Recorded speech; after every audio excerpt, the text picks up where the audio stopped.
Sup nerds, today we have Melody, who came in first place with Bloomlord, and is going to give us a deck profile. Started off very simply, the Digibaby. One of the best of the best right there. Yes. Argomon, as simple as it is always the versatile option.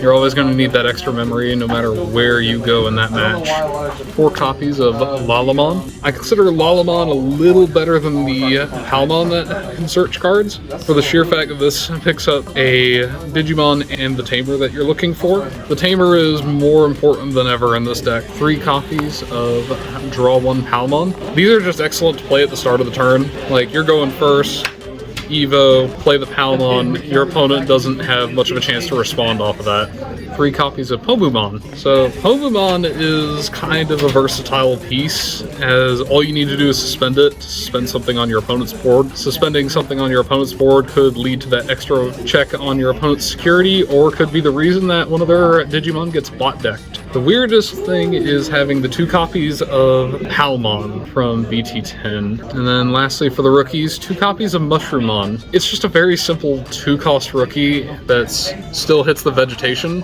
mark. So having the 2-cost can be the difference between hitting champion and ultimate, or passing turn and just with going into champion. Now we get to move on to the champions, starting with 4 copies of BT10 Sunflowmon. This card is the sole reason you can widen your board and the primary source of your draw power in this deck. Now we've got 4 copies of BT13 Sunflowmon. This is the turbo piece for all of your combos. Suspending that, you can either go into level 5 for one with a new Lilamon from this set, or you can use it to suspend itself and go into Bloomlord for a reduced cost, or even Rosemon Burst Mode for a reduced cost. The whole point of it is keep the deck flowing cheaply. And then lastly for the champions, 2 copies of Red Vegemon. In the similar sense to Mushroommon from the rookies, it's just a cheap play cost, plus the 1-cost Evo is really handy to have. And now moving on to ultimates, we have 4 copies of Cherrymon. This is the bread and butter of defense for this deck. They either swing and die, or they have to spend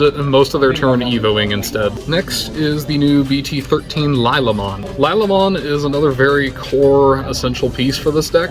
This is how you get the only Tamer in this deck out. The extra check is just helpful overall. It's not the most necessary thing to have and active at all times. The biggest key is always being able to proc bet when digivolving to get at least 1, maybe 2 Yoshinos out. We've got 1 copy of Blossomon, as cheap as it gets, and then 1 copy of Agitarmon. Now we get to move on to the Megas. 4 copies of Bloomlordmon. This card is the sole reason that you take games. You can Evo suspended, or you can Evo into him and then suspend him from his own effect. Well, I already had it.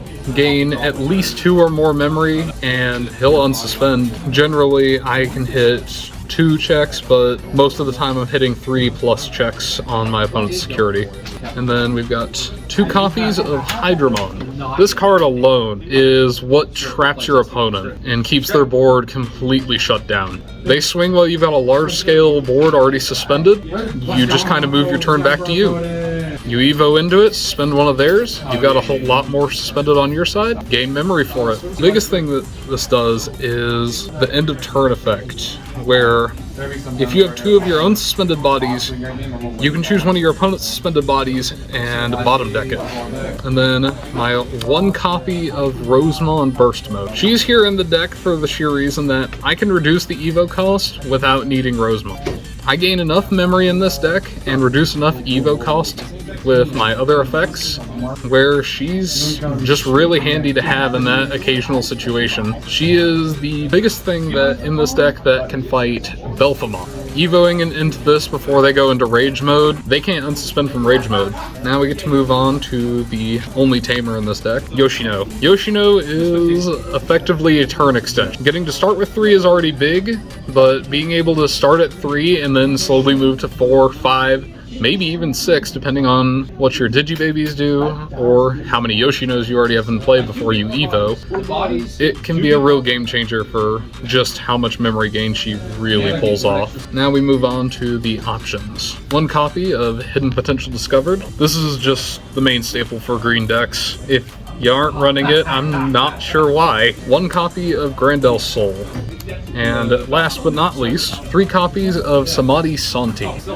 This option is easily the best card in this deck. You suspend one of your own bodies to suspend one of theirs.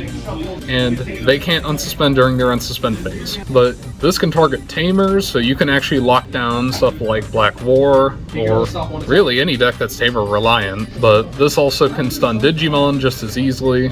This also can lead to the chance that Hydramon can give you that extra memory really quickly from it. That is my first place Bloomlord deck profile.